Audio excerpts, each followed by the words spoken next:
Welcome to a tutorial on string functions. Now I'm going to be taking you through the string functions that are shown here. Most of them are very useful and applicable to everyday applications, and also definitely applicable to a lot of the videos I will or have already made. Okay, so the first one I'm going to take you through is strlen. This is extremely simple, in which we have a string value of, let's say, hello.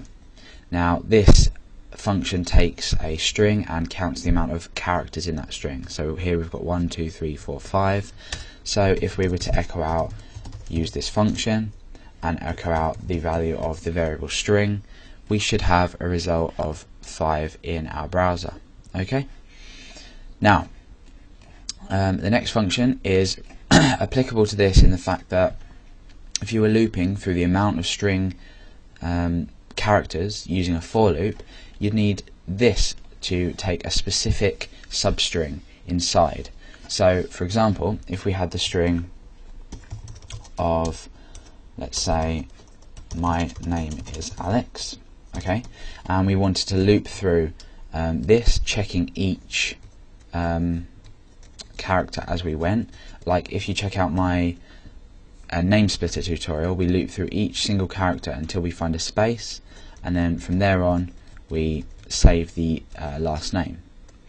So for this I'm going to say echo out mb substring, and we need to specify the string that you need to check. You need to specify the starting point, so I'm going to say 1, in fact 0, and the length, so I'm going to say in this case 2, and this should echo out my. Okay, we've got my there. See, what it's done is it's gone through this string and said, right, we'll start at 0, and we'll say for 1, 2, we'll echo out that here.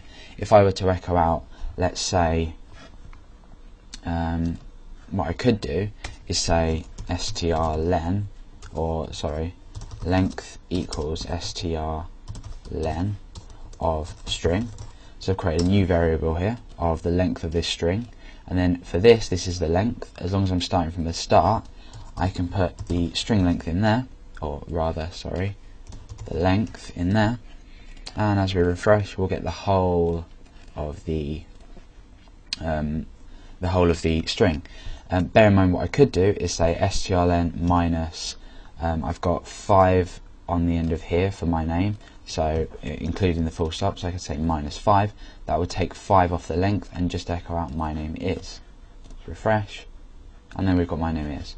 So these two functions alone are quite versatile, and using the strlen, that does apply to the MBR substring quite a bit. Okay, the next one I'm going to go through is explode.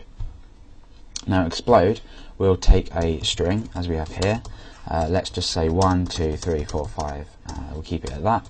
And the explode function, if we echo out explode, it will break your a string, a plain string, from the start to the finish. It will break it down into an array. So say we want to create an array out of this. I want 1, 2, 3, 4, 5 stored in each separate element of the array. I'm going to say explode string. I'm going to, oh, in fact, no, I'm not. I'm going to specify what is used to break up the string. At the moment, it's a space. If we had this, we'd replace it by this, because this would be the determining where it starts, and this is the separator, this is the second value. So at the moment we're going to have space.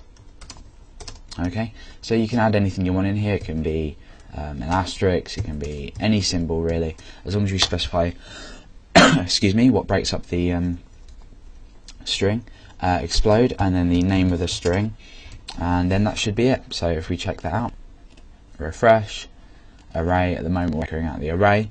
Obviously you can see what I've done is just echoed out an array. We can tell that it has been set to an array because we've had, as you can see, as you might have known from my array tutorial, my basic tutorial, that's just telling us we have an array.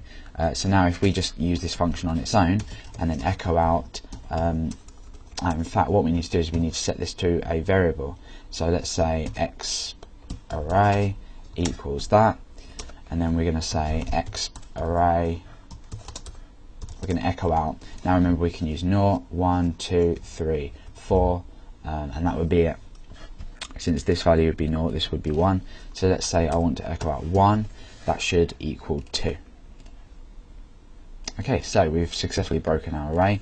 Like I said before, you can put these in and just replace that with that, and we will have exactly the same result here.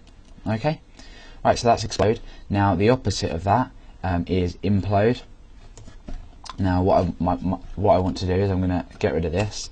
You can see the implode function up here, also called join, so you can call this as join or implode depending on how you feel. And what I'm going to do is I'm going to create a new string, and that's going to be a value of implode, and what we're going to implode is our exp array. Okay, so let's give that a go. Okay, we've done that without any errors. Now if we echo out our new string,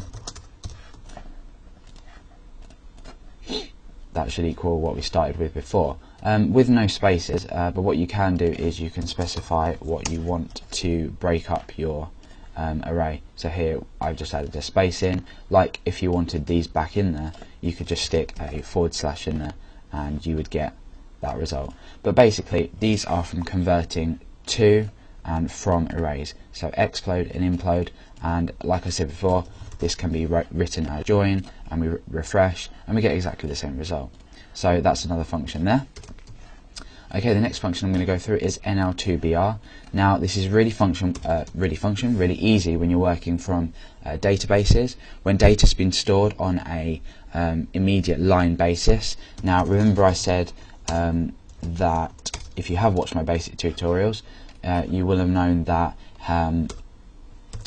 this hello, or should I say, yeah, I'll say hello, new line, another new line.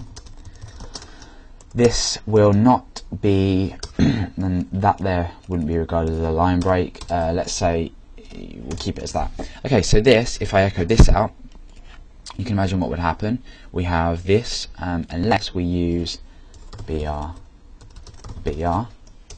we are going to get this result here. Now, if you don't want to use HTML code for some reason, or if you're taking from a database result, you won't have the. You'll probably have to make up quite a complex function to put line breaks in it when people are submitting to a database. So, for example, if you just had this plain text in a database, what you'd really want to do is just echo it out like this without having to manually use code to put breaks in, if that makes sense.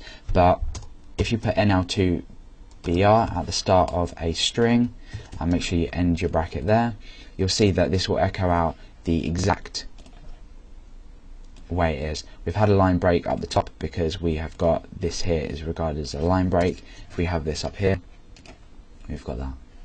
Okay, so without NL2BR, we would get that, and with NL2BR, we would get that. It just echoes out the exact data inside of that. Okay, what I'm going to do is I'm going to stop this video here because I'm running out of time. Check out the second part for the rest of these functions to be gone through. Okay, see you soon.